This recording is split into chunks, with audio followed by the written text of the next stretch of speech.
Today marks 1 week out since the Mueller report was released, and right now the battle lines are about whether you'll learn everything that's in it. Top Republicans like Mitch McConnell telling people already to move on. Bill Barr saying everyone should just rely on his press conference instead of perhaps reading the actual findings from Bob Mueller. And while Democrats are talking up hearings to probe the facts, Americans are actually still reading the report themselves. It's been the most popular book on Amazon since it came out. That's pretty unusual for a 400-page government report. In fact, the Mueller report is so exhaustive, it's so detailed, it's actually so studded with facts and quotes and all kinds of stories, I don't think it's really possible to digest it all in a few days.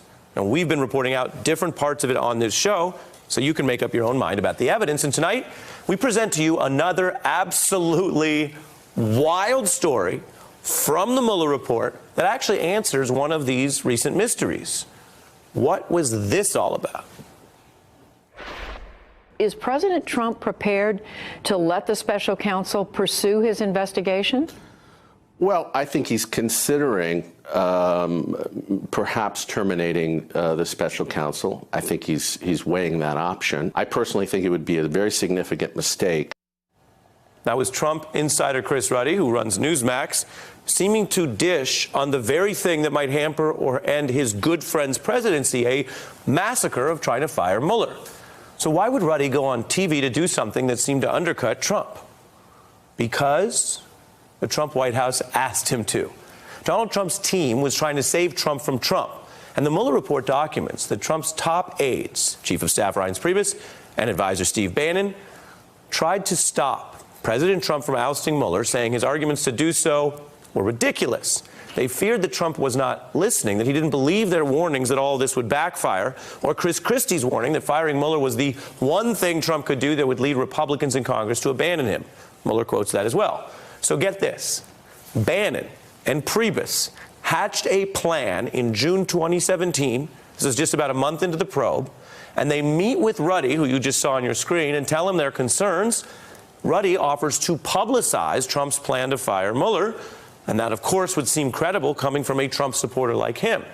Priebus agrees, noting the plan might avoid another blow-up like the one that followed the termination of Comey.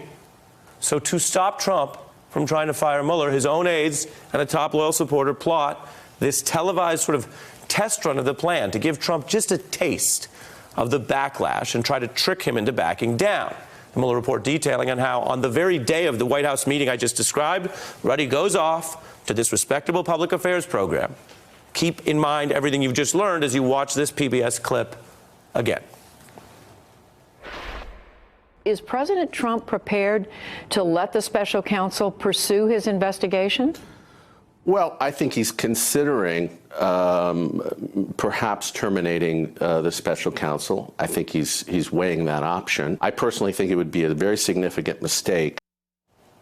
Thanks to Mueller, we now know what was really going on there. Ruddy telling America, you guys, he's really going to try this, and then adding his own concern there as an afterthought. Now, Ruddy did not say this was part of a White House plot to stop Trump from his own desperate aides in that interview. He just said, hey, Trump wants to do it, and boom, cue the headlines. There you see it.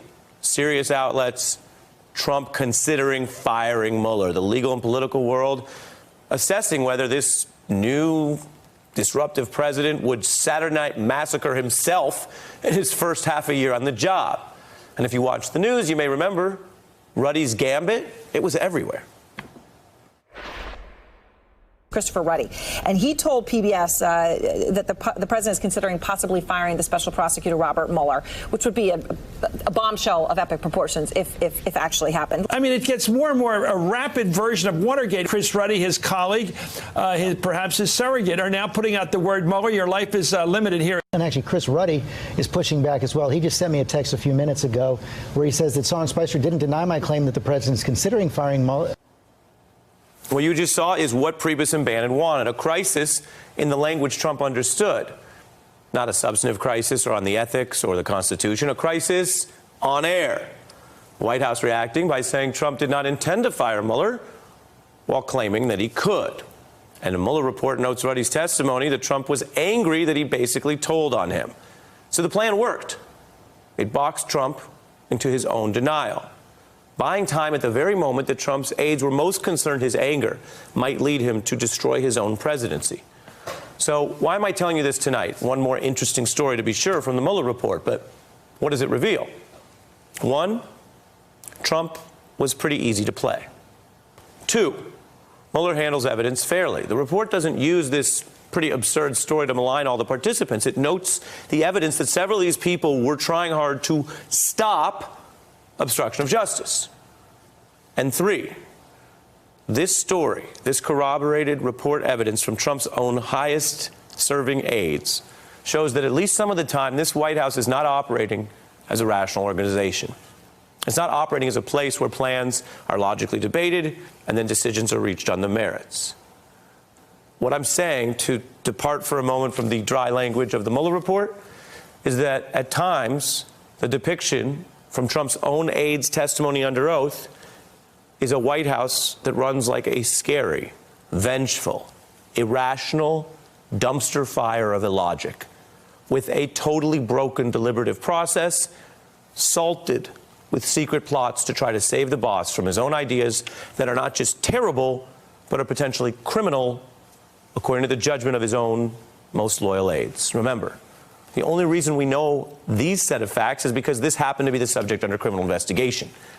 Is this how the White House decisions are made on security or foreign policy or the economy right now? Those are chilling questions. And they are broader than the important but narrower facts that Bob Mueller was authorized to probe in the first place. Hey, I'm Ari Melber from MSNBC. You can see more of our videos right here, or better yet, subscribe to our YouTube channel below. You could have been anywhere in the world, but you're here with us, and we appreciate that.